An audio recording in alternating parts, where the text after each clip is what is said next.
All right, and we just started the recording. So welcome. Thank you for joining us tonight for the virtual public meeting on the 2022 paving plan for the Lee District, as well as proposed striping modifications. My name is Nicole Winans. I'm with the Fairfax County Department of Transportation, and I'm joined here today by Huda Ali with the Virginia Department of Transportation, and Zach Desjardins, who will be hosting our Q&A session at the end of this meeting. And I would like to say a special welcome to Supervisor Lusk, who is joining us for the Lee District. Is Aaron on the line as well? I do not see him on my section here, but I hope he is, and would imagine that he is. All right, great. So welcome to Aaron Campbell as well, who is the transportation aide for the Supervisor Lusk in the Lee District. So if you have any questions regarding transportation issues, he would be a great contact. And Supervisor Lusk, would you like to say a few words before we get started? Sure. I'll just quickly say thank you to VDOT and the Fairfax County DOT for putting together this opportunity to talk about some additional inclusions to our paving plan and proposed striping plan. Both of these locations, I think, are definitely in need. So I just want to acknowledge that this is a unique opportunity this year, and one that we want to say thank you to the folks at VDOT specifically for allowing this to happen. So to the folks that are here, please feel free to ask any questions that you have, and this will be an opportunity for us to get your feedback as we move to make additional decisions on this 2022 paving plan. Thank you very much. Thank you, Supervisor Lusk. And as the supervisor mentioned, this is a supplemental meeting to a previous meeting that was hosted in April to discuss other striping proposals in the district, and those are moving forward. But there was some additional opportunity to have additional striping changes proposed based on a contract that was originally not moving forward in 2022, but was then rebid, and we have now the opportunity to also have those roads included in the 2022 paving plan, as Huda will go into a little bit more detail about, but that also provides us with the opportunity to add and propose striping modifications to 2 additional roads that we were not able to discuss this spring, and that's why we have this follow-up meeting. And next slide, please. So just going over the agenda today. So Huda will give a presentation on the VDOT side of things. So everything related to the pavement work, the actual maintenance, and then I will go over the proposed modifications on the 2 roads that we are discussing tonight, Fordson Road and Farmington Drive. There you go. And we will go over why we're doing and how we're doing this type of coordination, which is really unique and a wonderful benefit to Fairfax County, this coordination with VDOT on the annual restriping and paving and restriping. And in the end of the meeting, we will have time for your questions relating to anything regarding paving and maintenance, but also the proposed striping modifications. So I give Huda the floor. So please go ahead, Huda. Yeah, thank you, Nicole, and good evening, everyone. Good evening, Supervisor Lusk. So I'm going to pull up the presentation for VDOT now.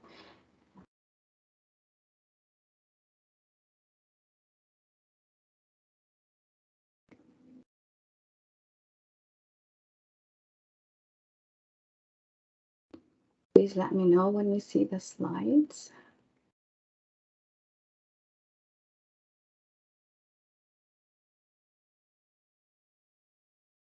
Yeah, we're good. All right, thank you. So I am Huda Ali, the Assistant Director for Transportation and Land Use for Fairfax and Arlington counties, and I'll be presenting the VDOT paving program for this year. So moving to the first slide, we are going to cover tonight the topics of the state lane mile inventory and the Nova mile inventory. We will talk about the budget and the planning and construction. We also cover the process of how roads get selected for paving and how the pavement condition is determined using the CCI rating system and the type of treatments we typically apply, and information about our dashboard and pavement targets and the different types of treatments of pavement marking related and striping before we transition to Nicole's presentation on the topic. So as you can see here from the state map, Nova District has over 14,000 lane miles. To put that in perspective, that is equivalent to going to the West Coast and back more than twice. However, the actual numbers are estimated to be much higher, and this is because not accounting for the ramp mileage and many of the recently added roads. So on this slide, you can see the breakdown of lane miles that we maintain in our district. Over half of it is actually in Fairfax County, and the other half is a split between Loudoun and Prince William. And in Arlington County, we only maintain 2%, and that is because we don't only maintain primary roads and interstate, while the county maintains their own secondary roads. So looking at the budget over the past few years, so you can see that Nova District receives a set amount of budget every year. So looking at the bottom row here, you can see that this year most or the bulk of the budget is actually allocated to paving primary and secondary roads. While interstate is showing as 0 here, we recently received an additional budget, and we are re-advertising 2 contracts that were rejected previously. And that's part of the reason why we're having this meeting tonight, because some of these roads were actually on that second contract. So this number is now slightly higher than what you see on the screen. So the process for paving start with planning and then moving to construction. I'll start with the construction because it's typically seasonal and it's stretched during the warmer weather of the year from within the spring to early fall. However, planning is a year-round process. The process starts in spring going into summer with the data collection, and then moving on into the fall, we start analyzing the data and to determine how much need is out there compared to the budget allocated for that specific year, and then select the roads and prepare the schedules and coordinate with central office. Then in winter, we work on closing out the previous contracts and prepare the new contracts for bids. And by early spring of the year after, we award the new contracts and start preparing for the paving season.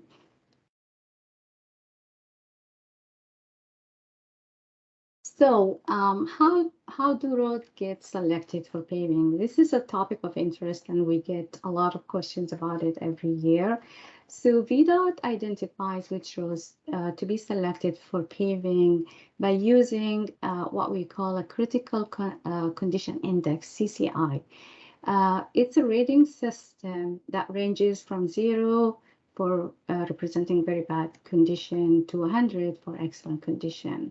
The process is generally data-driven and is based on several other factors in addition to the CCI rating.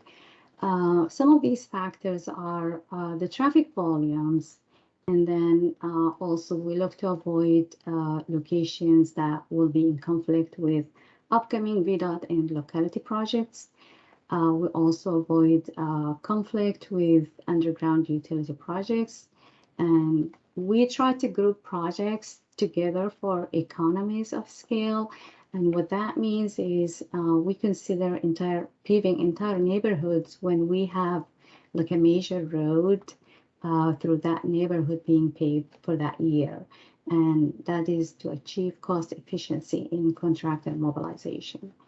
We also receive feedback from our maintenance crews who normally are very familiar with the roads in their areas. Moving to the next slide. So the planning process starts with the data collection, and we do have contracts that drive the roads with vans, like the one you see in the photo, that are equipped with high-tech devices, which can automatically analyze and detect pavement condition in terms of distress, texture, or roughness using GPS and cameras and scanners. These scanners measures things like the crack size and the distance between cracks to determine the pavement condition.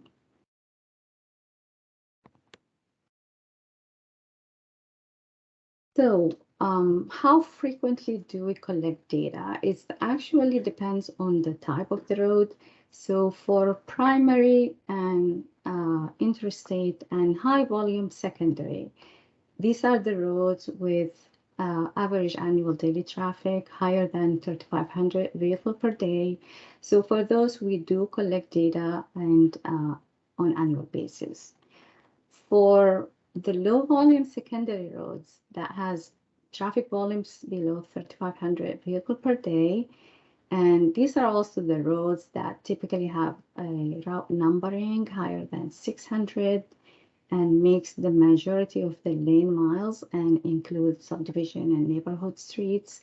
So for those, we're only able to collect 20% of the mileage every year, and our goal is to cover the whole inventory within 5 years.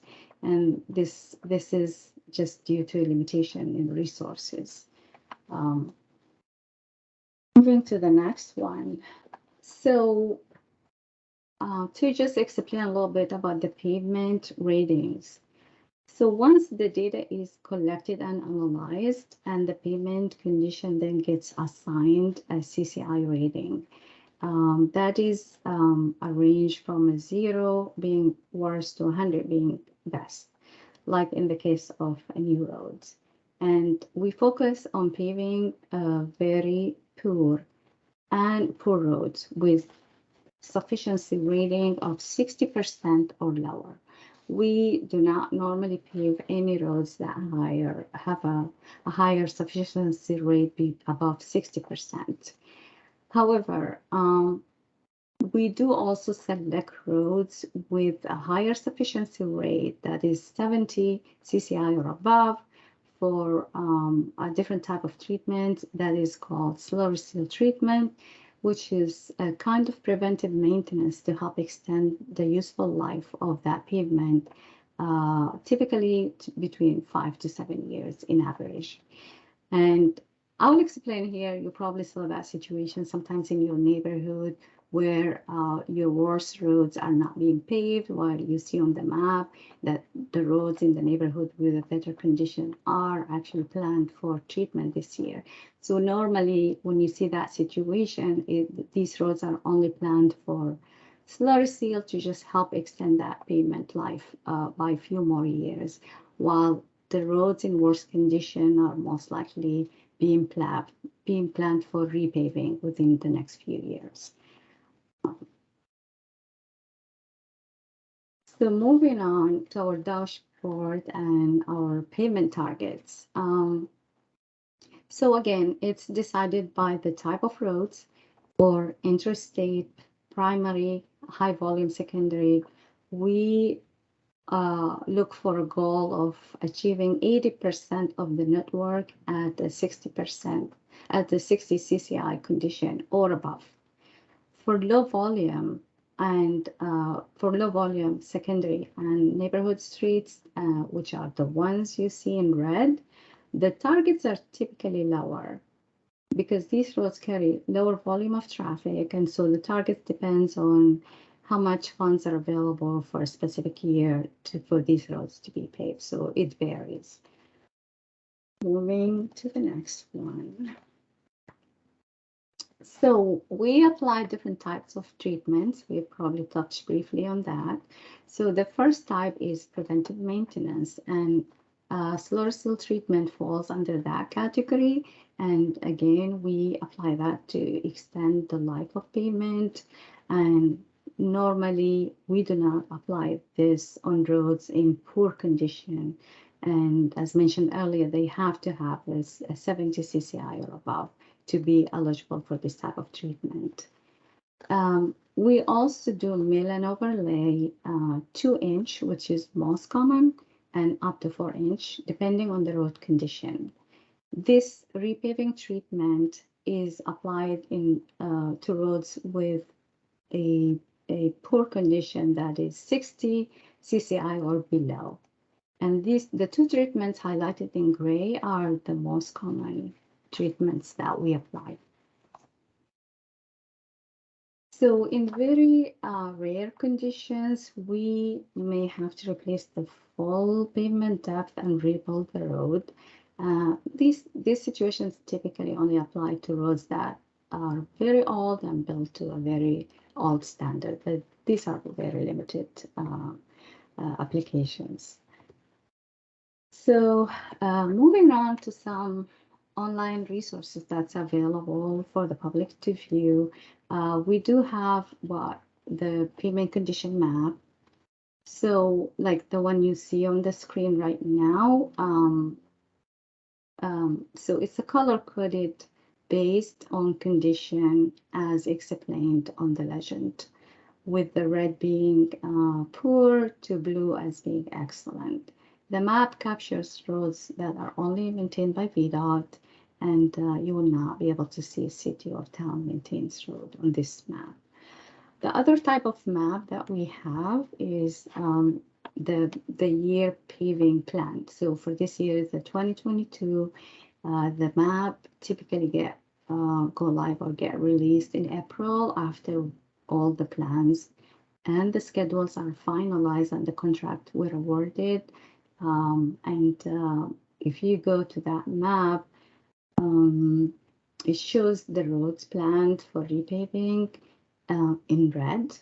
And as the paving season progresses, you will see, you start to see different colors. I would say if you log in there now, you will see a lot of green, which indicates that paving is in progress in so many locations right now. And then there are other colors that represents blue as in completion, and you might see black as being rescheduled as well. So this is an interactive map. So if you go and enter your address or street name on that search criteria, you will be able to point out your road. If the road has any of these colors, that means there are plans for it this year.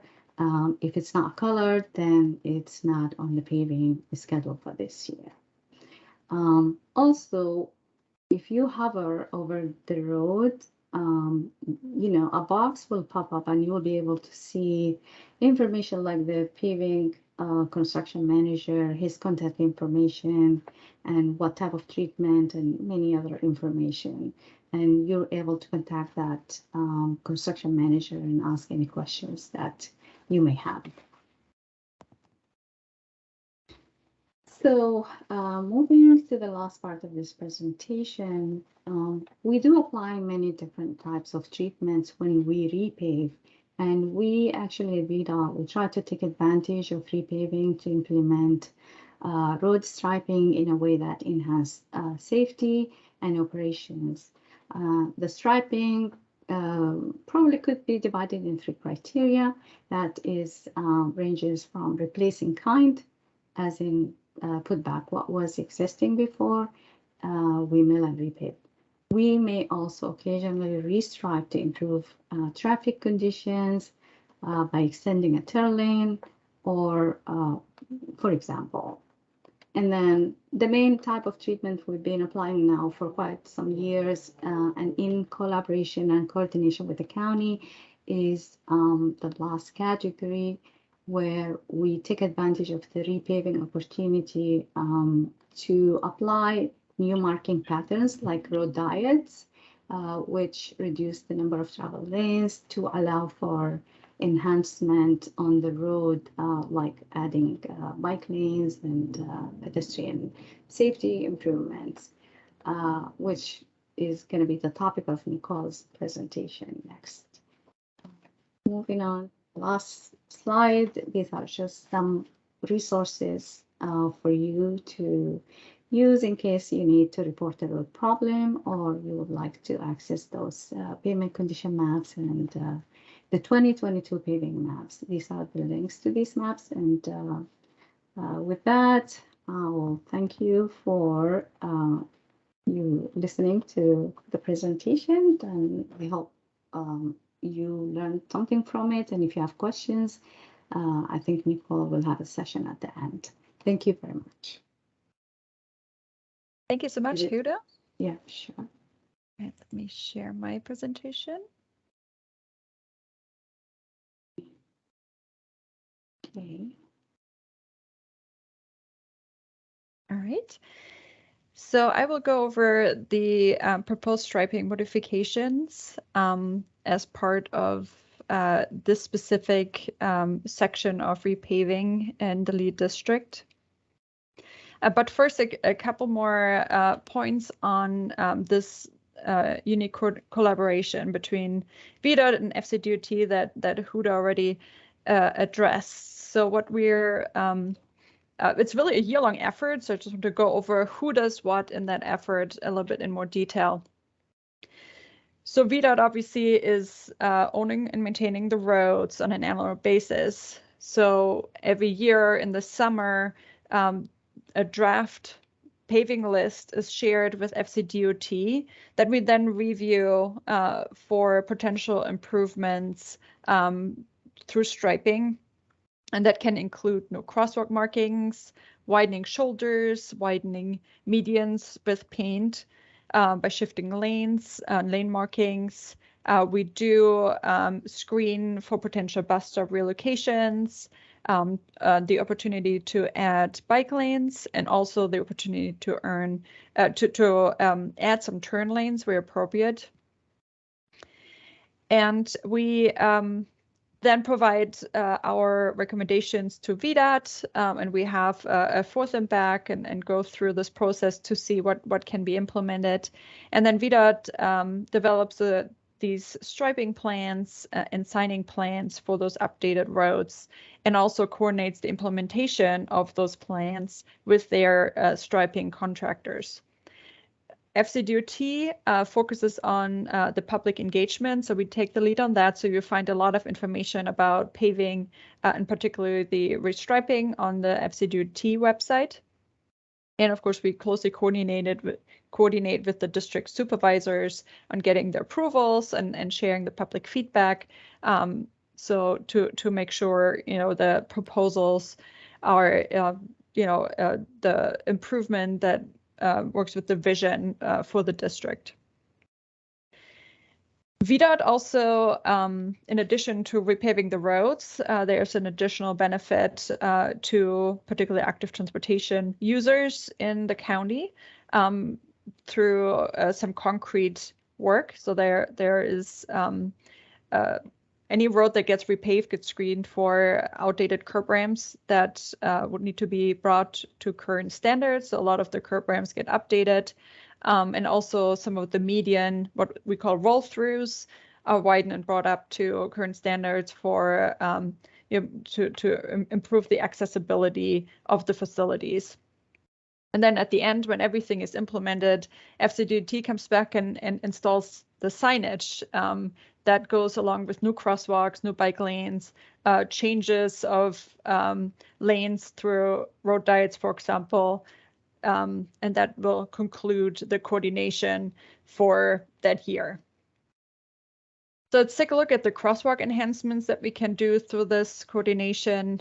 So once FCDOT receives the draft paving schedule, we screen for potential locations where there are currently no marked crosswalks or crosswalks that could be enhanced.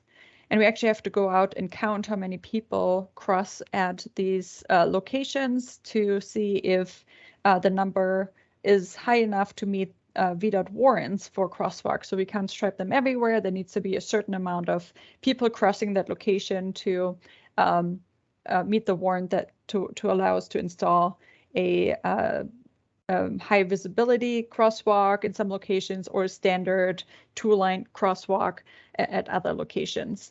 We have some very limited opportunities to also install new curb ramps. So sometimes we meet the warrant, but there's no curb ramp. So that's an additional coordination that is needed. And some areas are just flagged for future crosswalk installments where we will need to come in with a capital project to make those needed improvements, curb ramps, median roll-throughs, if it's a little bit more intense to get the needed infrastructure in place. Sometimes when we add when we are proposing to add new crosswalks, those come with parking restrictions sometimes to restrict areas that would block the pedestrian from view. So for a couple feet, depending on the curvature of the road or if there's a hill, some parking would need to be restricted so that the driver approaching the crosswalk clearly can see the pedestrian waiting on the curb, and the pedestrian can clearly see the approaching car so they don't step into the approaching car and create an unsafe situation.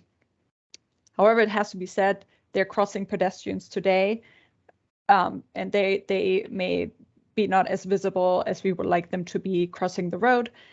So it's a really important safety improvement.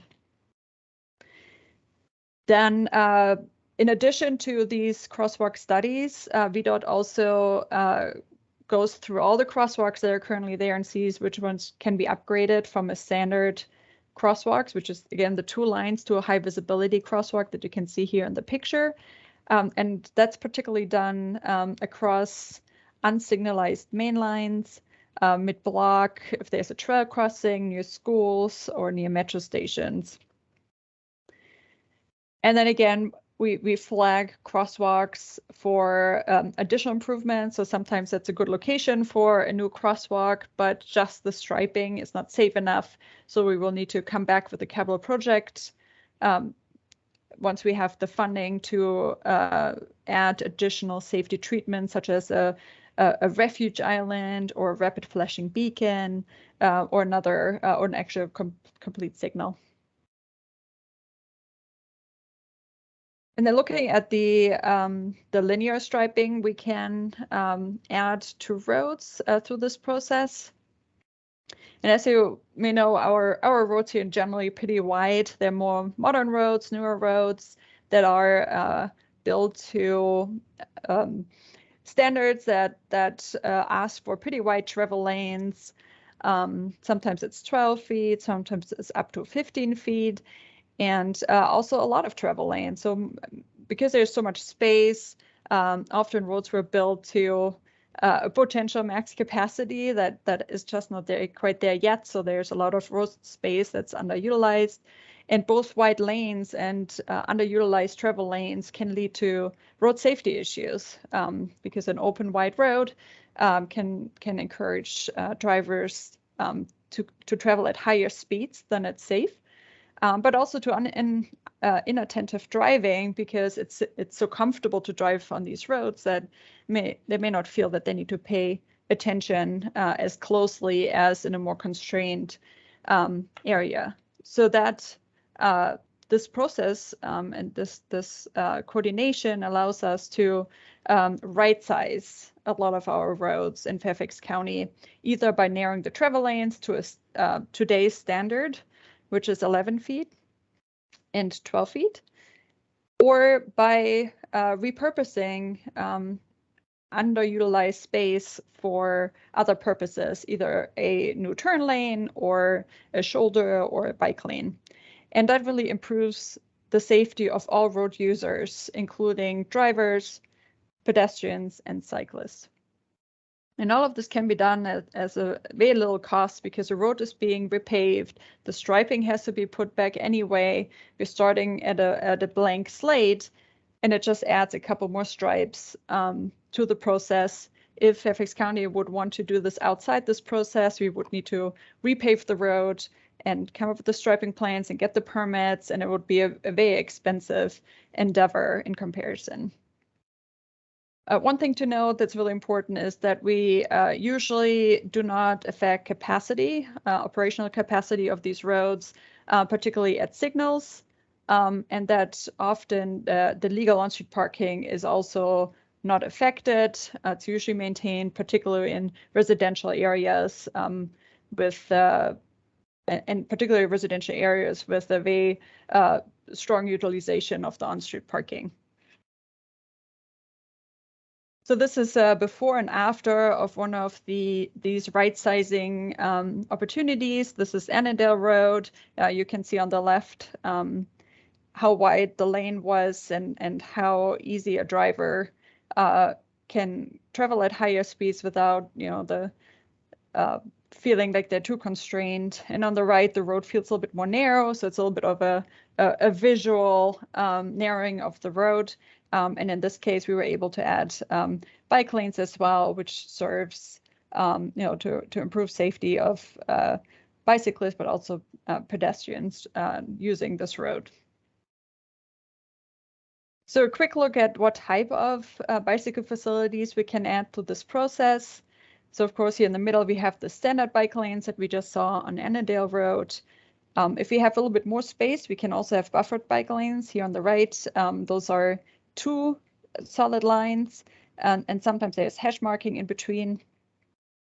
And those can be upgraded in the future, potentially with a vertical element like a flex post for extra protection. And then on roads where we don't have enough space for a bike lane, but there is, for example, a gap in between 2 bike lanes, the road narrows, we can add those shared lane markings or sharrows that you see on the left here, which just means that cyclists and drivers are sharing the road. A quick look at who are our users of those bike lanes that we can stripe through this process. So it's about an estimated 10% of the population would be comfortable using on-street bicycle facilities. We know that not everyone does.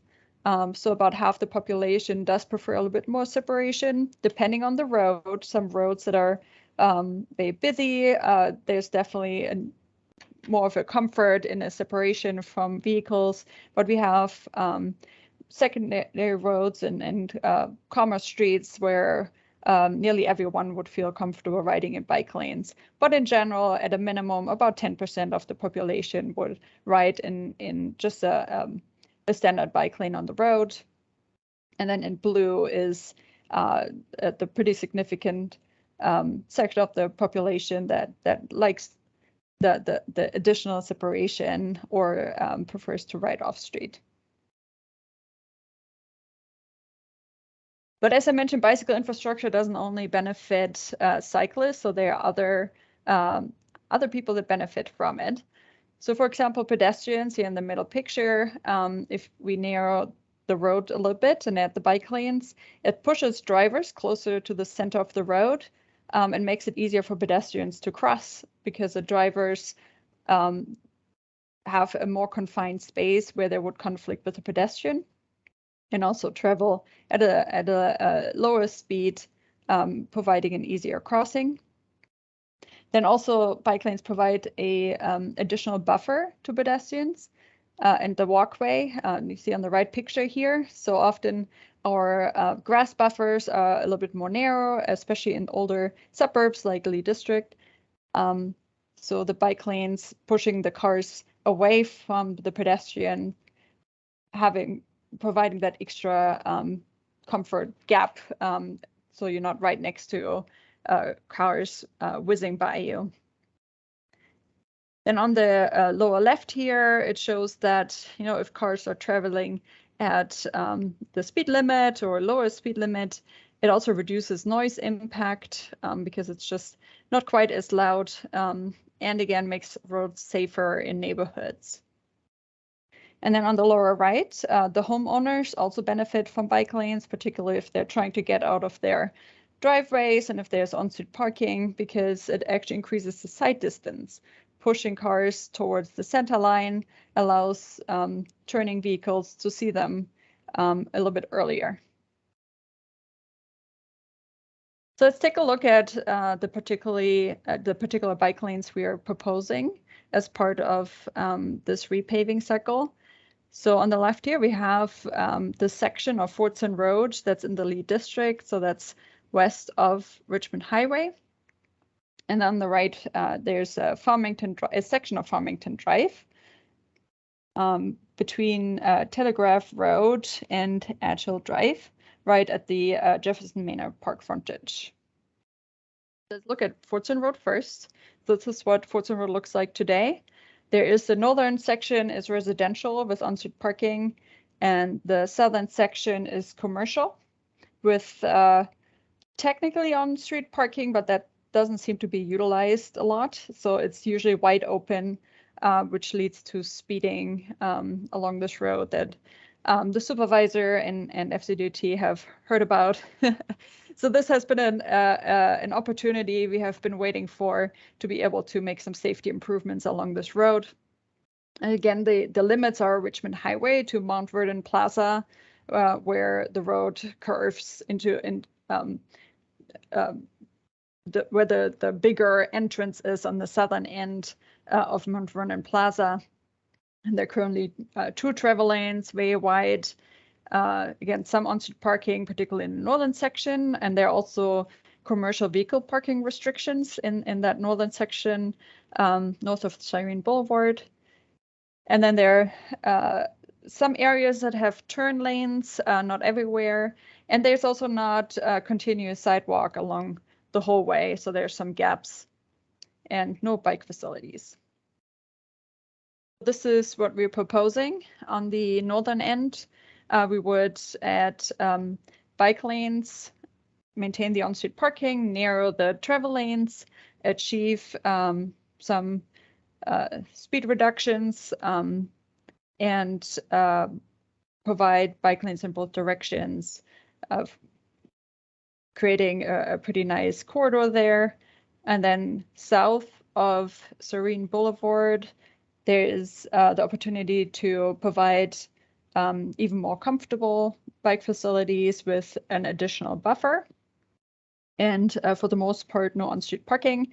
There's a little bit on-street parking that can be maintained just between the commercial driveway at McDonald's and Cyrene Boulevard. But there are some parking restrictions that would need to be put in place in order to protect the visibility of the crosswalks. So there are 2 crosswalks that are proposed. Let's look at the one at Cyrene Boulevard first. So this one wouldn't require any parking restrictions because there is no on-street parking. So it would be on the north side of Cyrene Boulevard, close to the bus stop. And it can, in the future, be upgraded with the pedestrian refuge. There's a striped out median already. And then this is the crosswalk I mentioned earlier at the McDonald's entrance and the northern entrance to the plaza, where the bus stops are. There's currently parking all the way up to this crosswalk. And it shows in yellow where the parking would need to be restricted, in addition to allow for visibility of that crosswalk. And I apologize, I had to tilt the picture to the side in order to get it at a size that it's legible. So the yellow lines are north of the crosswalk. And Farmington Drive is already pretty narrow, but it has 2 lanes, no parking. There is a paved sidewalk that's quite narrow, and no bike facilities. This is actually a pretty important bike connection for commuters between Telegraph and the metro station. So it's nice to be able to add a facility here. And it's an incline too, it's a bit hilly. So we are able to add just 1 bike lane. It's a bit too narrow for 2, but 1 bike lane up the hill and then a share on the downhill direction. So we are looking for your feedback on those proposals, and if you have anything specific for VDOT and the paving, as Huda mentioned, there is a link, a portal where those questions can be entered, or there is a phone number that can be called. And anything striping related, crosswalks, or bike lane related can be submitted to FCDOT, either using our website or contacting us by phone. And our comment deadline is June 29 for this proposal. And we now would like to open it up for questions here at the meeting. And if you would like to speak, you can raise your hand by clicking on the raise your hand button at the top of your screen. Or if you're on the phone, please press *5 to raise your hand, and then we will unmute you on our end. But you would still need to press *6 in order to unmute your phone on your end.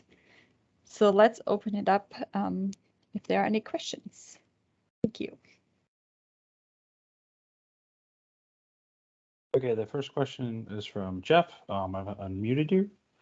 So go ahead and unmute yourself, and you should be able to ask your question. Yes, thank you. I'm really glad that there will be crosswalks on Fortson Lane at those 2 areas. That's really needed, especially with so many people getting off the bus there and crossing to get to their jobs. My question, though, is why doesn't the bike lane on Fortson go all the way to Lockheed, where I hope it will connect to a protected bike lane?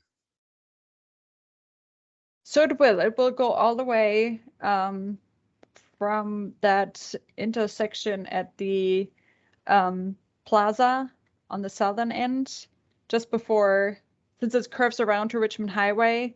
So we can't add anything in that part where it's the driveway into the plaza, but from the driveway up north, there would be bike lane all the way up to Richmond Highway. So it will cross the intersection to Lockheed. And since we're adding bike lanes on Lockheed as well, it will form a nice little network of bike lanes in that area. Oh, okay. Thank you. Sure.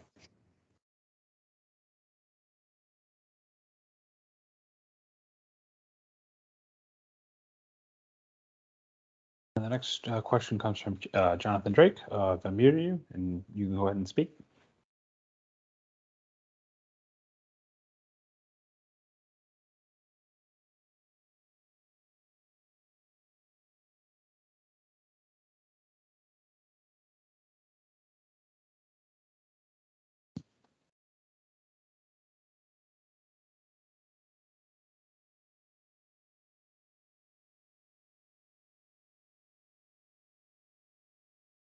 So you may need to unmute yourself again.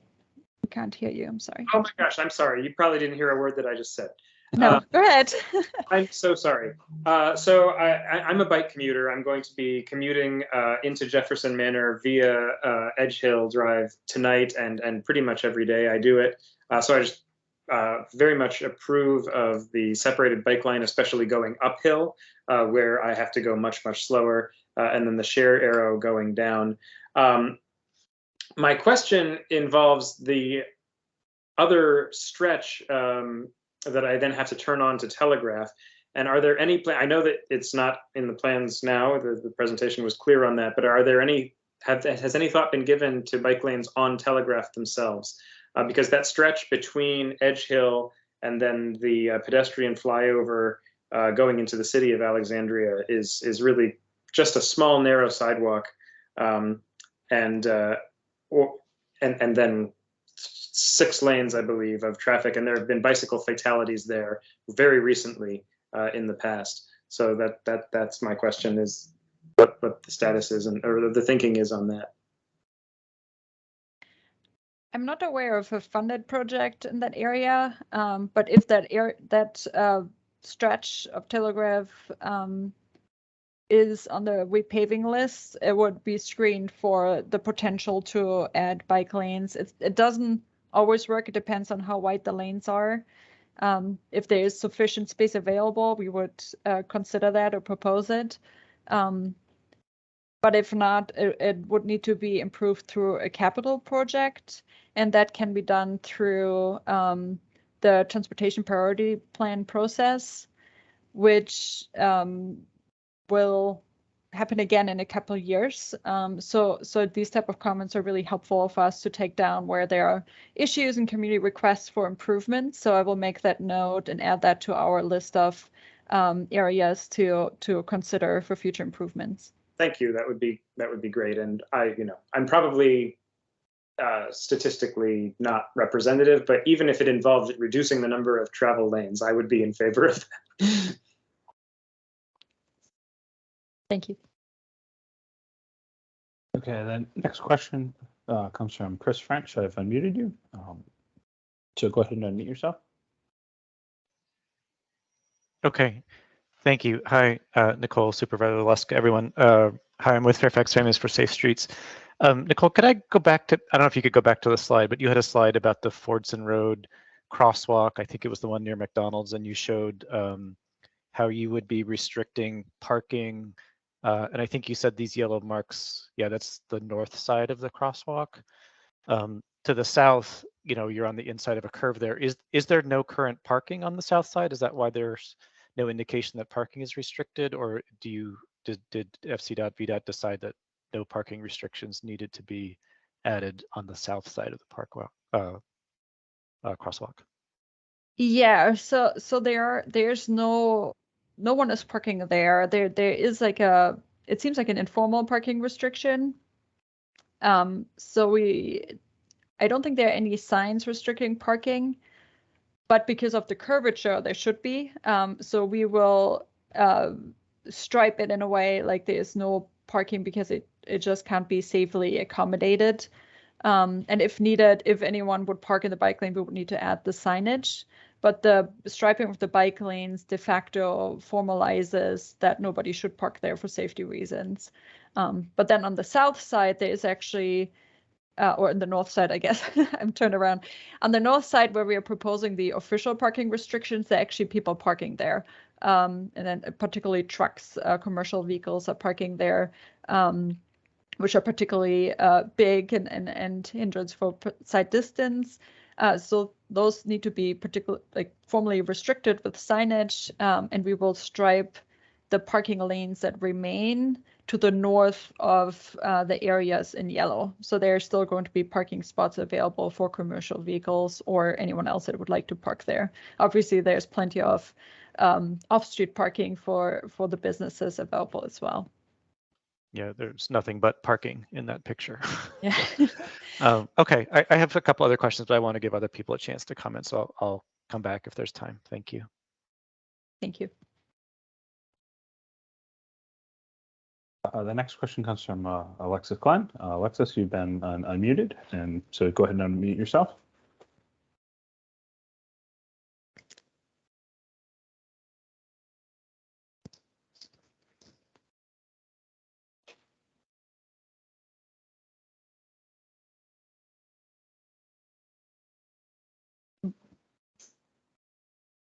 So we can't hear you. You have to maybe try to unmute yourself again. Yeah, I think you dropped off. Alexis, we will come back to you. Okay, the next question comes from Demia. I'll make sure she didn't come back real quick. Oh, hold on one second. Okay, Alexis, I've unmuted you. You should be able to speak. There we go. Can you hear me now? Yes. Great, thank you so much. I have a comment, it's not really a question. I'm really glad to hear my Jefferson Manor neighbor talk about telegraph, because that is one of my primary concerns, as well as a regular biker in the area. I'm really glad to have Farmington getting some attention and getting a bike lane, but you know, the bigger issue is connecting to that road and trying to get other places outside the neighborhood. And I do understand this repaving program has a very limited scope, and I think FCDOT has done a really great job over the years of leveraging this program to get bike lanes painted in what I would consider kind of low-hanging fruit roads, where, you know, like where parking doesn't have to change or car lanes don't have to be reduced in most cases, but it seems like we're running out of low-hanging fruit at this point. And I know it's out of scope, but I hope that FCDOT and that the Board of Supervisors will strongly support to get more protected bike lanes on roads like Telegraph that have 2 or more travel lanes, to help make it safer. It's economically more feasible for us. It's more environmentally sustainable. I hope we can move beyond this repaving program and start looking at reallocating street space to protected biking and walking space. You know, we need the county to advocate for this actively, and we need VDOT to be a willing partner as well. When it comes to these arterial roads, these roads with 4 or more lanes, they have high travel car speeds, and VDOT is frankly very resistant to changing those arterial roads. You know, Telegraph did get repaved in the last year, I believe, or the last year and a half. And despite the fact that a bicyclist was killed there recently, and pedestrians have also been killed there, there was just no talk or no question whatsoever of making any changes to that road that would impact level of service for cars. So again, out of scope for this program, I understand that, but I just wanted to make the comment that I feel like we need to move beyond these low-hanging fruit roads. They're great. We should do it where we can, but I hope the county will think bigger and start looking at these really wide roads. You know, Telegraph is 80 feet wide. It has 6 travel lanes plus dedicated turn lanes. And it's only for a mile. It's only between Franconia and the Beltway that has this like massively wide space. And then these really narrow old sidewalks covered in gravel with overgrown greenery on each side. So it's just a status quo that needs to end. And thank you for letting me speak. Yeah. And thank you for this program. Thank you, Alexis. Okay. The next person, Demia, I've unmuted you. You can go ahead and unmute yourself and then ask your question. Hello, my name is Jamia Casey. I live off of Siren Boulevard and Fortune Road. I just first wanted to say that I'm very excited and happy about these changes that are coming through. Being a pedestrian on Fortune Road is a nightmare. It's really hard to cross safely. Most of the time cars don't stop at all, and especially with the weather that is now and people that are going to the shopping centers, you know, carrying out their bags and commuting on the buses. These crosswalks are very much needed. So I just want to say that first. I do have a question with the positioning of the crosswalk on the north side of Siren Boulevard, just because it is around a turn. And I know that recently a Watch for Children sign was installed there, but it is not very visible. So by the time a car comes around, you know, speeding around the turn, they don't see it. So I'm wondering how we're going to make that crosswalk more visible for cars, signage-wise. Thank you, and that's a really good concern that you're bringing up there. So when we add or look at adding new crosswalks, we do need to study sight distance as well. There's certain parameters that we need to meet, certain sight distances that we need to be able to achieve in order to even install a crosswalk in the first place. So in this case, we were able to achieve it, and adding the striping as well as crosswalk signage will make that crossing more visible. And in the future, when we can come back with the capital project and install an island, which will have additional signage, it will create a little bit of a gate effect, and it will be very visible. It will be very hard to miss that crosswalk. So we have done these in the past, and they've been very successful. There's also opportunities of, adding a rapid flashing beacon, which would be pedestrian activated with flashes, which is very visible. And we're aware that this is a particularly busy crosswalk and leading to a bus stop, and that is currently serving a food bank as well. So they're very vulnerable residents using it on a daily basis. So whatever we can do to improve that safety, and we were glad to be able to install the crosswalk there and have that approved by VDOT, despite the challenging side distance, but we just achieved enough of it in order to make it safe. But thank you for that concern and that observation, and it's definitely something we take very seriously. Okay, the next question is a gentleman on the phone. If to unmute, you need to press *6.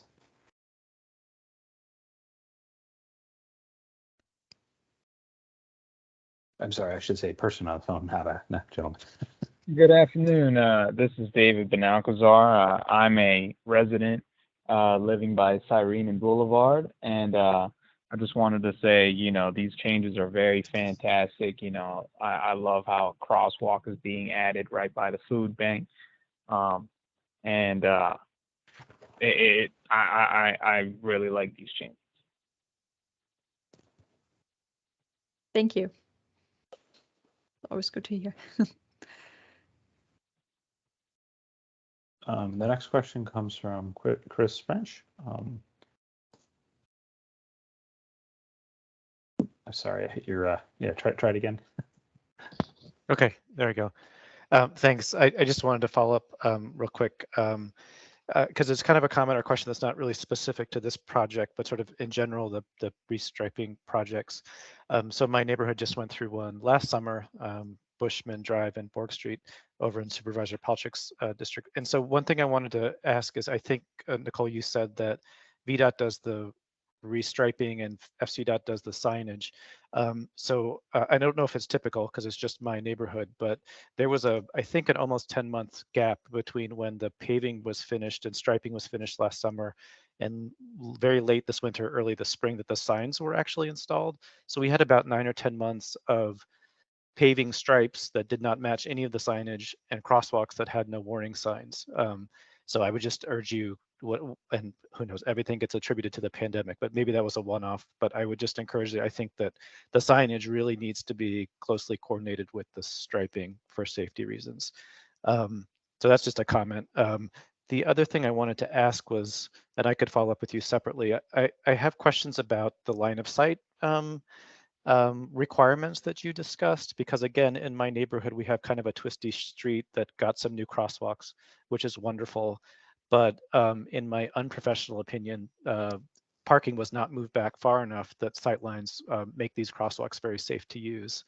Doing some, just rough Google Maps stuff. I mean, sightlines are as short as, I think, 100 feet or so to drivers, because on-street parking was not adequately moved back. So are there sort of hard and fast rules about what that sightline distance is based on the speed of the road? And, I guess I'd like to talk about that because I have concerns in my neighborhood that the paving and restriping and signing process hasn't actually given us crosswalks that are safe for the pedestrians to use. I didn't really see that in the images you showed of your crosswalks. They seemed to have better line of sights in this particular project, but I have some concerns about my neighborhood. Thank you for sharing that. And I remember this case, it was very tricky to add that crosswalk. We were happy to be able to add it because it leads to the new 66 trail. So it was essential, but having that much curvature is always a challenge. Right. And in addition to a high parking demand. So we don't want to necessarily restrict more than we need to. So yes, there are guidance and how much parking will need to be restricted to get the site distance. It's done actually on site, not just on Google Maps, but it's our engineers go out and measure the site distance, and it has to do with the speed, the curvature, if there's a hill, to achieve the best they can. And I guess in this case, it was the minimum was met. But if cars go over the speed limit, of course, then their site distance is reduced. So that's why it's also important to that we encourage drivers to drive the speed limit, because they don't see pedestrians in the amount of time that they would need to in order to brake. So that's definitely a concern. Okay. And on the signage, yeah, it's a new process we tried last year. So that may have been a hiccup there, that VDOT is doing the striping plans while we do the implementation. And the reason we are doing the implementation is because we can do it quicker. So our signage can be added within 6 months, while VDOT signage would probably take 2 years to be added. So we have a shorter pipeline on the signage front. VDOT just has a lot of signs to install statewide. So we're trying to be as quick as we can, particularly on crosswalks, particularly on new crosswalks. But there were definitely some hiccups that still needed to be worked out. But hopefully this year we can be a little bit faster. And I know there is striping underway right now in the Hunter Mill District in the Innovation Station area. The striping is literally drying right now, while the signs have already been ordered and may have already been installed before the striping is done. So we are continually improving this coordination. It's challenging because also the contractors don't necessarily inform FCDOT when they're done. So that's still something we're working on to get that communication right. But yeah, it's definitely important to have everything done at a very close, timely basis in order to have a safe improvement. Thank you for that feedback. No, thank you. Thank you for the explanation. Okay, the next question is from Nick. Nick, I've unmuted you. Go ahead and unmute yourself. Hi, thank you all. So my name is Nick Reinhardt. I live also off of Fortson Road, between Cyrene and Fortson Road, Supervisor Lust District. Thank you all for the proposed improvements. I think they're really much needed for Fortson. And looking forward to seeing them implemented. I would just want to echo the comments earlier about them, and would hope that eventually it could lead to implementing. There's like you mentioned, the gaps in the sidewalks along Fortson Road, especially along the side where United Community is located. I think it'd be great if we could, look at doing something to repair those sidewalks or put in new sidewalks in the future. That may be out of the scope of this, but just wanted to plug that in. But again, thank you all for. I'm glad that extra funding was found for this. So, looking forward to it being up.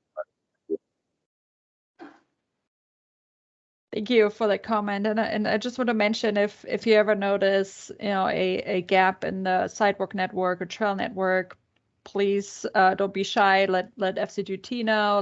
Let VDOT know. Let Supervisor Lusk know. And we keep track of those gaps. And when funding becomes available, they're being considered for funding. And I know there's a lot of need, particularly in that general area. And we're definitely aware and working towards funding improvements there. Okay, I don't see anyone else's hand up. Just last call. Does anyone have any last questions?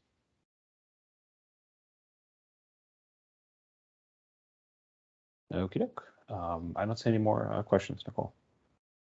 Well, thank you. Thank you all for your feedback. That is always very much appreciated.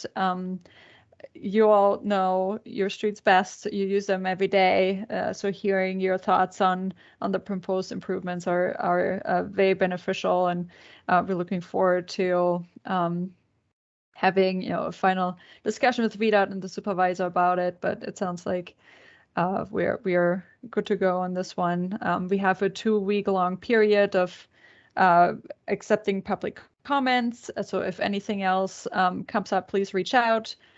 Please share this improvement with your neighbors, the more people are aware and have a chance to review and provide feedback, the better. So again, the deadline is June 29. And then the implementation should happen anytime between September this year and I think June next year. So it's a slightly different schedule than all the other roads because this was a delayed contract. But it will happen soon, and we will also work on the signage and hopefully get it installed around the same time. And yeah, thanks again for joining us tonight, and have a good evening. Thank you, everyone.